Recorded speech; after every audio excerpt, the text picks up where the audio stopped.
un día como hoy, es una curiosidad de las efemérides. Aparece la primera víctima del que luego dieron por nombrar como Jack, el Destripador. Está en el archivo de casos sin resolver de Scotland Yard. Qué curioso, ¿cuántos años han pasado? ¿Cuándo fue la primera víctima que apareció? Un 31 de agosto de 1888. 888. 112 más 20, 132, 133 años. Y no hemos descubierto quién fue Jack el Destripador.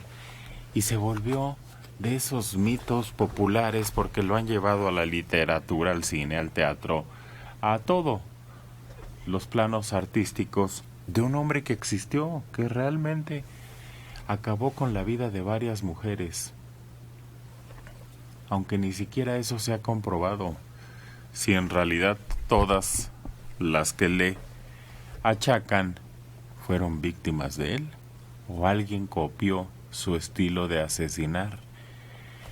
Pero es que les cortaba el cuello y luego las abría como cabritos. Sí. Y les extirpaba los órganos. ¿No es así, Dora? Sí, así es. Y además, estas mujeres, sus víctimas, tenían un perfil en donde pues los investigadores empiezan a inferir que hay un odio ahí muy vinculado con la figura materna, en donde el mismo parto conlleva toda esta destrucción, la idea de ver la entraña de la mujer.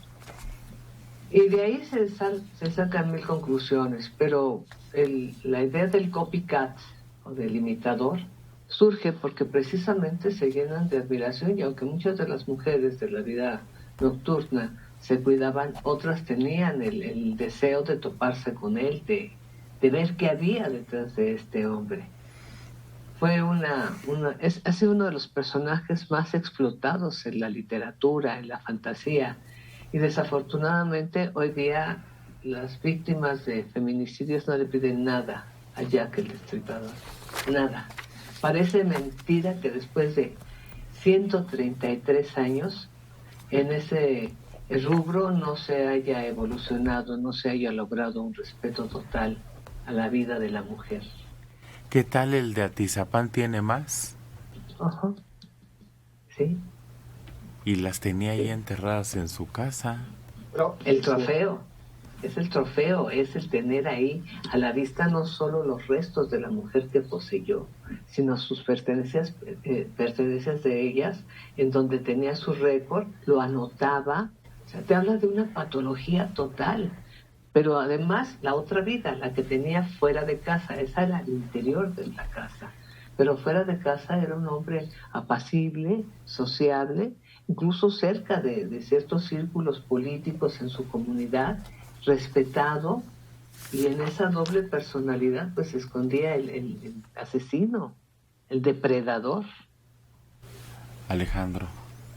Fíjate que yo creo que causó mucho furor porque era un momento como de gran estabilidad en Inglaterra, era la época victoriana, el cambio casi de siglo.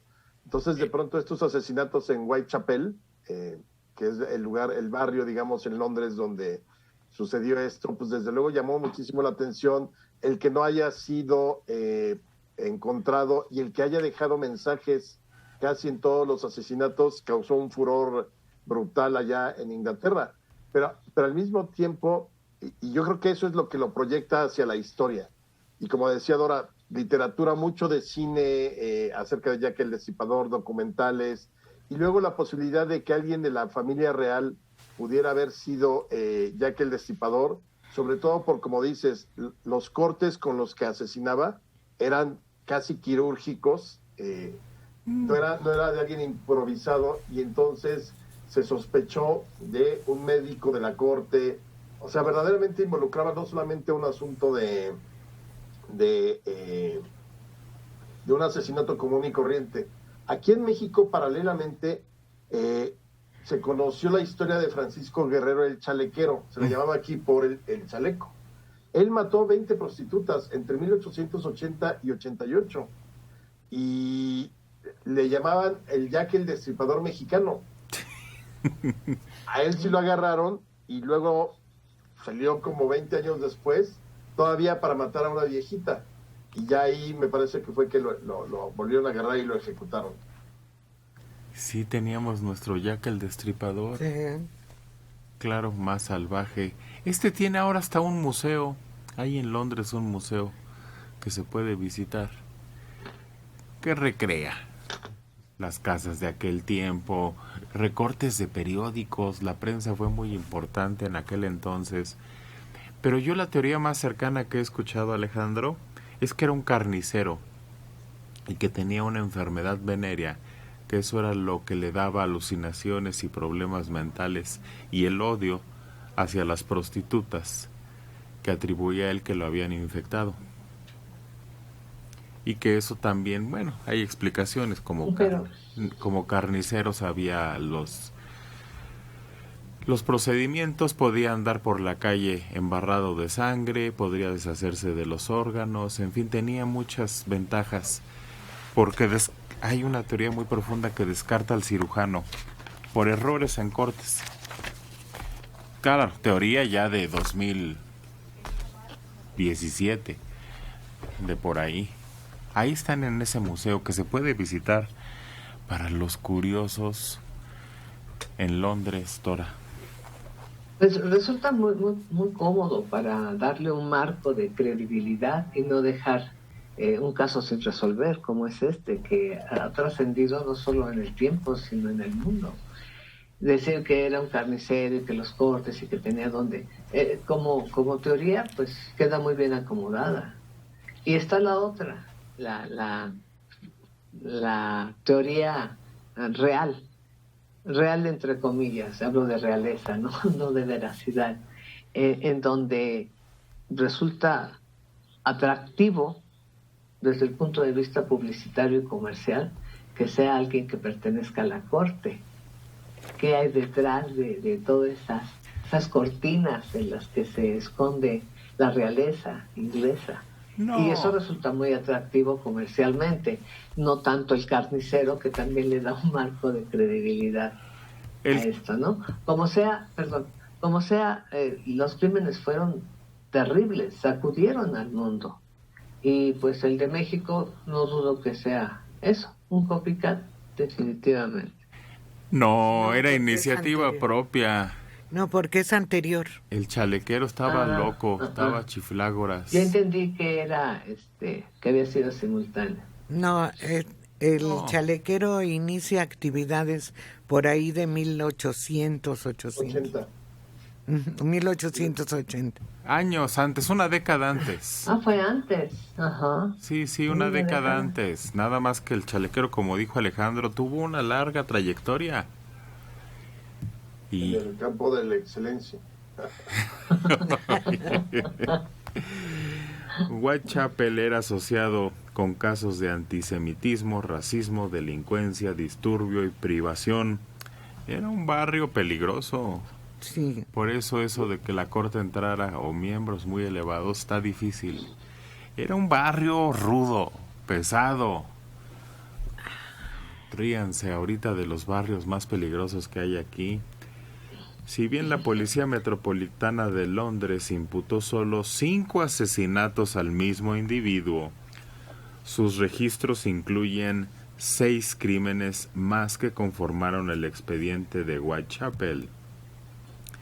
Entre 1887 y 1891, la prensa atribuyó otra serie de homicidios al destripador, aunque no está comprobado. Y un día paró. Un día no volvió. No se sabe si murió, lo mataron, se escondió, se cansó. Un día simple y sencillamente se terminaron los asesinatos. Se investigó aproximadamente a 300 sospechosos, pero la investigación policial resultó ineficaz. no se aclaró nunca la identidad del asesino serial. Algunos sospechosos estuvieron hasta presos, pero nunca fue aclarado a pesar de todo el tiempo y los investigadores que le han entrado a investigar, a analizar hasta la letra, los escritos, todo lo que se ha podido de este caso, y queda de esos, como dijo Adela, misterios sin resolver. Sí, hay un departamento en Scotland Yard en donde los tienen. Ahorita que dijo Alejandro, el chalequero, el Boigas, la desaparición del niño, El caso del niño. el secuestro, todos estos casos llamaban mucho la atención. Tenía a la gente así, expectante, en los medios para saber qué pasaba. Ya nos insensibilizamos, porque ya el de Atizapán, el que tenía a su esposa, el de Catepec, como que todavía causó algo de conmoción, sobre todo porque platicó que se devoraba a la gente, que le pedía a su mujer que se los cocinara. Pero Pero es que ha cambiado la delincuencia en México, ha evolucionado de una manera muy terrible, porque yo me acuerdo hace años, primera plana, primera autoviuda del año, y ya no se volvía a dar otra en varios meses.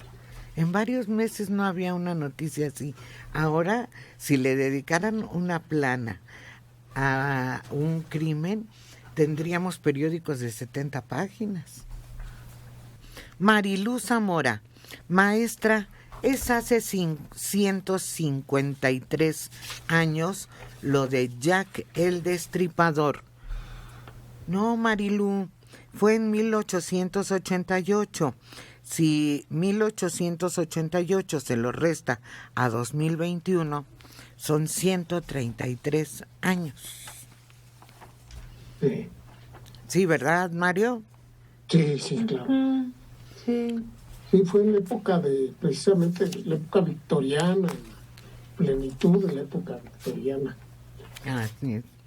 Carla. Es así que han situado ahí varios relatos de Sherlock Holmes que se enfrenta a Jack el Destripador en diferentes versiones.